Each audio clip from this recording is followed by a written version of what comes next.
Taoiseach, our hospitals are under massive pressure. Record waiting lists, a year-round trolley crisis and embedded problems within recruitment and retention mean the health service is creaking at the seams, and nowhere is this pressure more acutely felt than at University Hospital Limerick.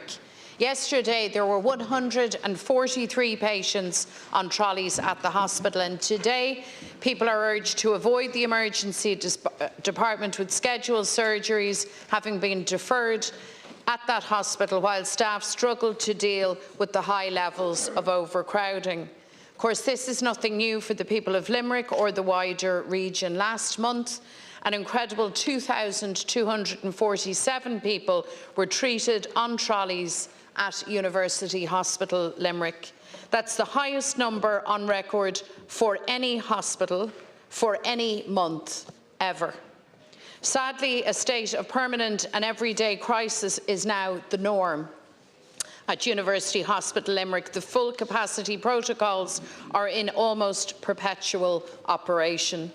Elderly patients, children and very vulnerable people are treated on trolleys in dangerous conditions. It's treatment without privacy and without dignity. Recently, my colleague Maurice Quinlivan had to intervene for a 71-year-old stroke patient who was on a trolley for 8 days at University Hospital Limerick. We can only imagine the distress of that patient and their poor family as they looked on feeling helpless. Taoiseach, the emergency department at University Hospital Limerick is the only emergency department servicing a population of 400,000 people in the region, and the crisis in the hospital didn't happen by accident. It's a direct result of decisions taken by successive governments. The closure of emergency departments at Nina and Ennis, the refusal to properly fund GP and community health services, and the failure to develop the required capacity at the hospital have all heaped unsustainable pressure on heroic frontline staff who do incredible work in dire circumstances. There are significant staffing gaps in the hospital. There's an urgent need to fill non-consultant doctor posts and to immediately increase nursing and medical staff in the emergency department. Tá roflódú contourtuch in ospedéal na hoscoile limnach imetha ó smacht fad. Ní mór ag an rialtas gníomhú ag an dóla a hógáil loirach. Without urgent action to build capacity at University Hospital Limerick, the situation will get even worse, and that is not acceptable. Taoiseach, we're short 1,000 beds in hospitals across the state. And yes, despite appalling overcrowding at University Hospital Limerick and throughout our hospital network, your government refuses to fund the 1,500 rapid build beds that were promised on 3 separate occasions last year. And worse still, you've put in place a recruitment freeze which only adds to the crisis. The people of Limerick and the Midwest deserve much better.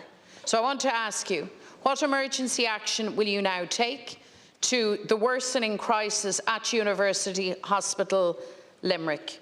Will you now fund the promised 1,500 rapid build beds and roll them into the system? And will you end, Taoiseach, the disastrous recruitment embargo?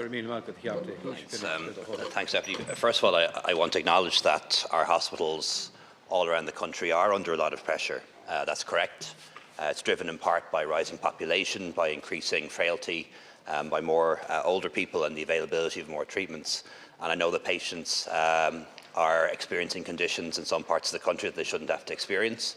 And I know that a lot of staff are working under enormous pressure at the moment, and we offer them our thanks from this House.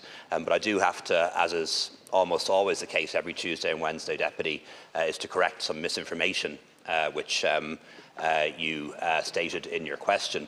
And I think increasingly, as is the case with some international politicians, media outlets need to tag on to most of what you say the term without evidence or without proof, because increasingly you say things that are misinformation, and they get broadcast on the news, and it's never said that it's misinformation. And I think it's important that media outlets take account of that. First of all, you said that our waiting lists are at a record high. They're not, Deputy. Waiting lists have fallen now for 2 full years in a row, and this will be the 3rd year in which waiting lists in Ireland fall. We have more beds. We have more than 1,000 extra beds since this government was formed. Acute day beds and also community beds. And far from an recruitment embargo, we've seen a big increase in recruitment. We've never had more people working in our public health service than is the case now. We have 8,000 more staff hired last year alone. The HSE can hire another 2,000 to 3,000 staff this year. And we had confirmation today that almost 2,000 consultants have signed the new Saunter Care contract, about 44% and more every day, which is encouraging. In fact, taking doctors alone, whereas we used to be below the OECD average in terms of doctors per head, we now have 4 doctors per 1,000 population. That's more than Australia. It's more than the US. It's more than France. It's more than lots of other countries. And just what you're saying, Deputy, often constitutes misinformation. I think it's important that I say that so that people know that, and it needs to be reported on as well, in my view. In relation to overcrowding in our hospitals, we have about 390 patients this morning who are waiting for a bed. That's a lot. It's too many. It is lower than we would typically see this time of year compared to recent previous years. And it is important to say that most of those patients will be in a bed by this evening. And in some hospitals, there are no patients on trolleys at all, including Waterford and Tullamore, to give just 2 examples. In Limerick, as we all know, there is a particular challenge. And as I always say, what's required to eliminate hospital overcrowding is adequate resources and capacity, good clinical leadership, strong management, and also a comprehensive approach has to be taken. It's not just about UHL, which you acknowledged, it's also about Johns and Ennis, Nina, and community services too. We are making significant investments in the hospital. The budget for the hospital increased by 45% in just the past 4 years. 50 extra beds have been opened across the group, and 98 of these have been in UHL since 2020. Staff has increased by over 1,000 under this government, so from 2,800 to 3,800, and that includes 140 more doctors, 45 more consultants, 340 more nurses and midwives, and 84 more health and social care professionals. And we currently are building a new block which will provide 98 additional beds next year, and are working on a further additional block to be added after that.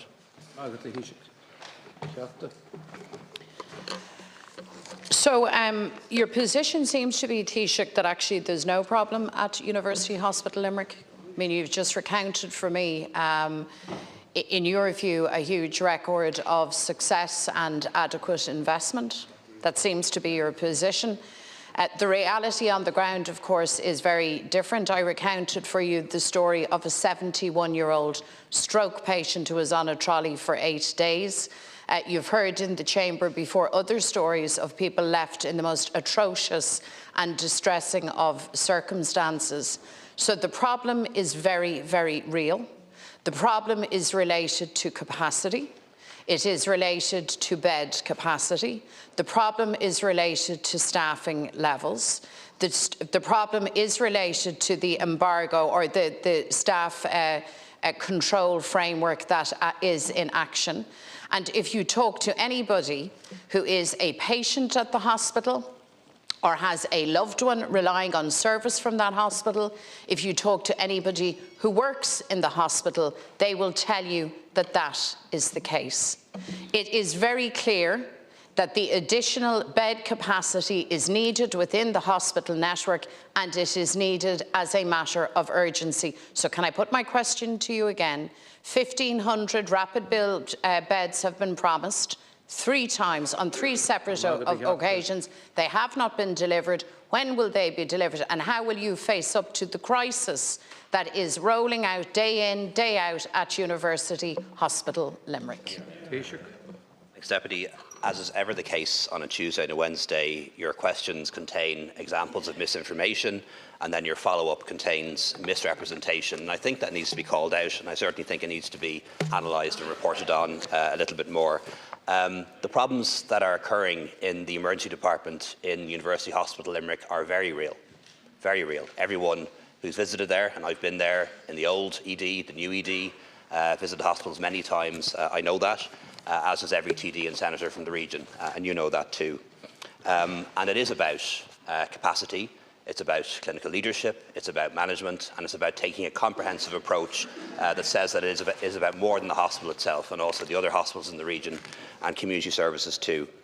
What have we done about it, Deputy? Since this government was formed, 1,000 more staff in UHL, a 45% increase in budget, and an additional 98 beds.